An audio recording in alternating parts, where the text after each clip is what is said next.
Hello, and welcome to Grit. I used to think grit meant pushing through with sheer determination.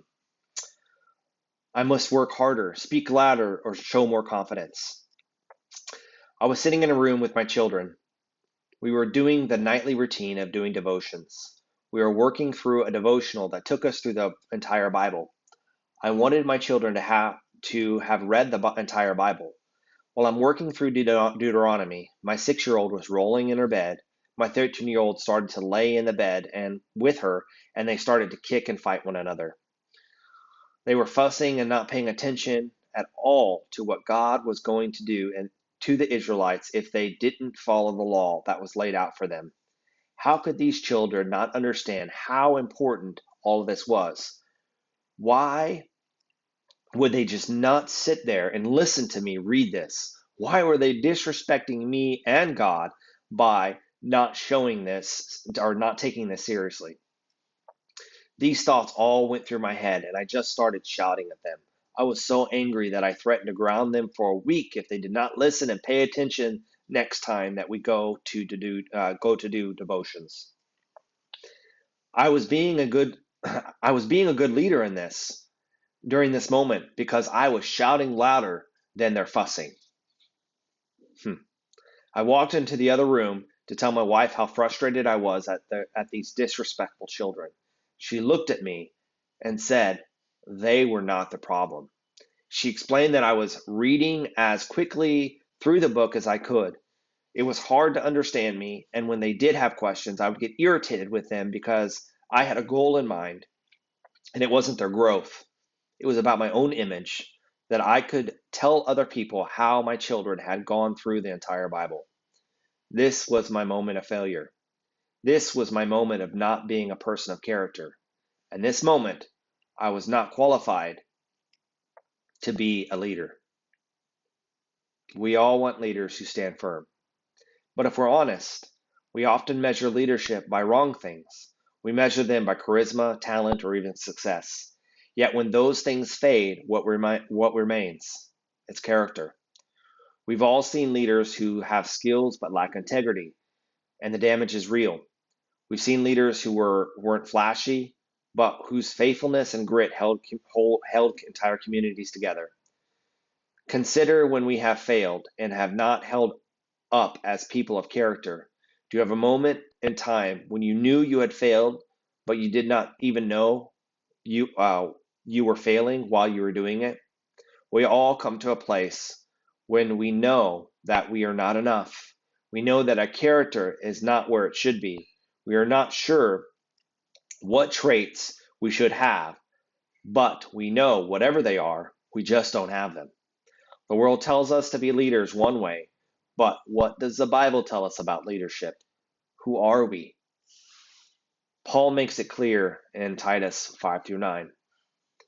The reason I left you in Crete was that you may put in order what was left unfinished and appoint leaders in every town as I directed you. An elder must be blameless, faithful to his wife, a man whose children believe and are not open to the charge of being wild and disobedient. You see, I was yelling at them because they were being disobedient. I was being a good leader. Since an overseer manages God's household, he must be blameless, not overbearing. I was not being overbearing at all. Not quick tempered. I was calm in that moment. Not given to drunkenness. Not violent. Not pursuing dishonest gain.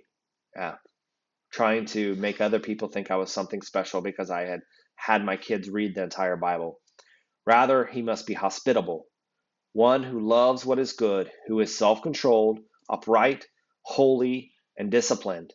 He must hold firmly to the trustworthy message as it has been taught, so that he can encourage others by sound doctrine and refute those who oppose it.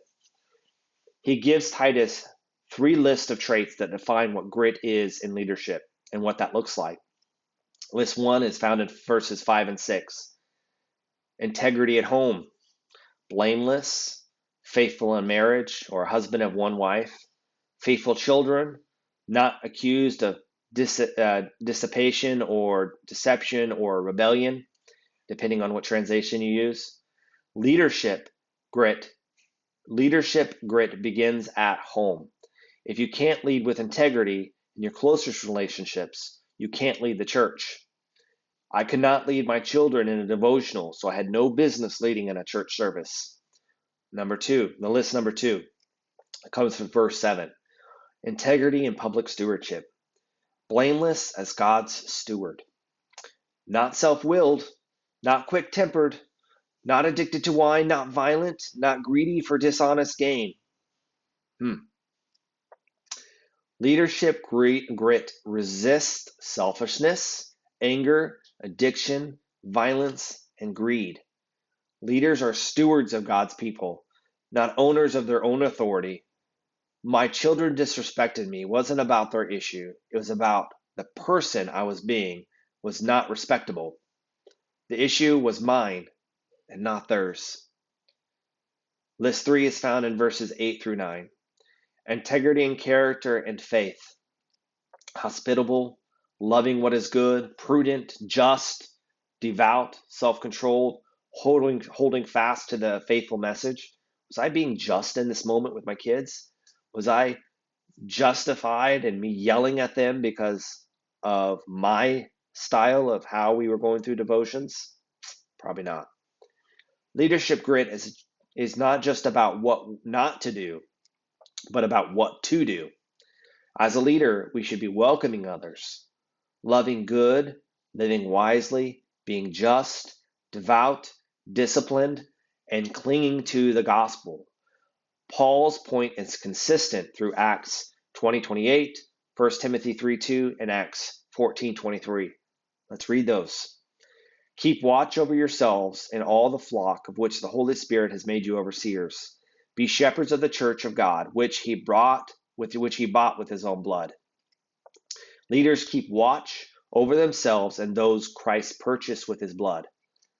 Now, an overseer is to be above reproach, faithful to his wife, temperate, self-controlled, respectable, hospitable, able to teach.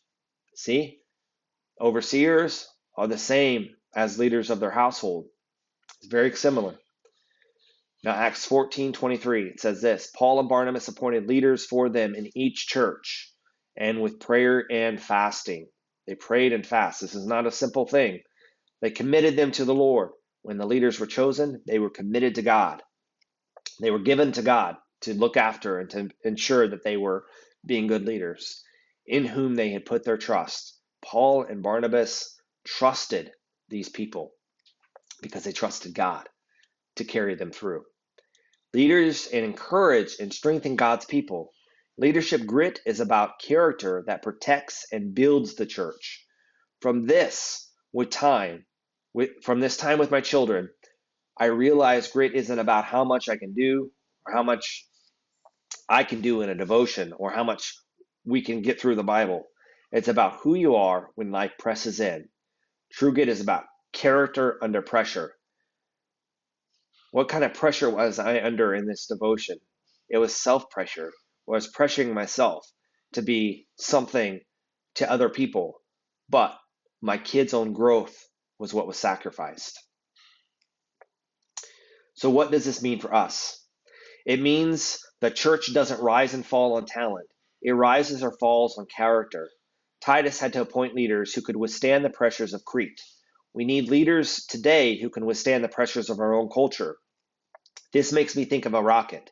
When we look at a rocket, we see it take off into the sky and we're all impressed.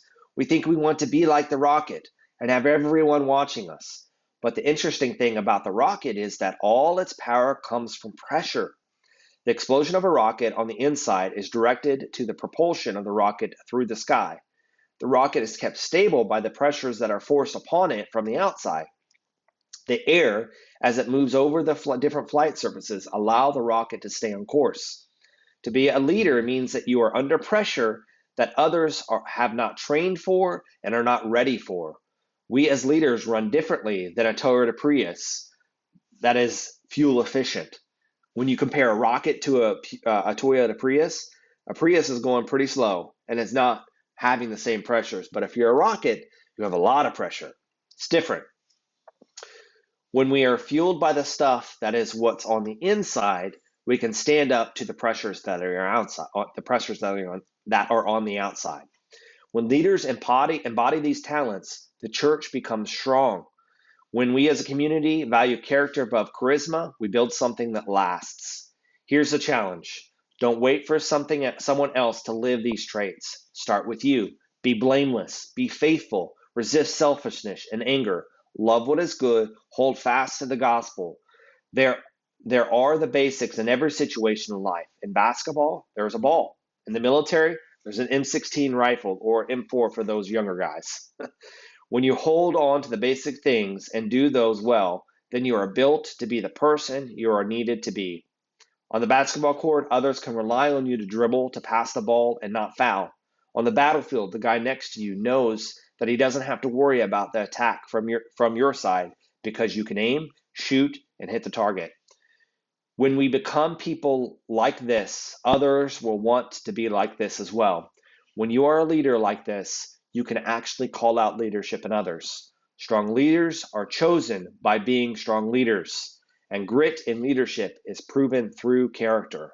As leaders, we are not always perfect, but we submit to the one that is and develop the basics. Leaders are those that are first able to speak with integrity because they live out Christ's teachings.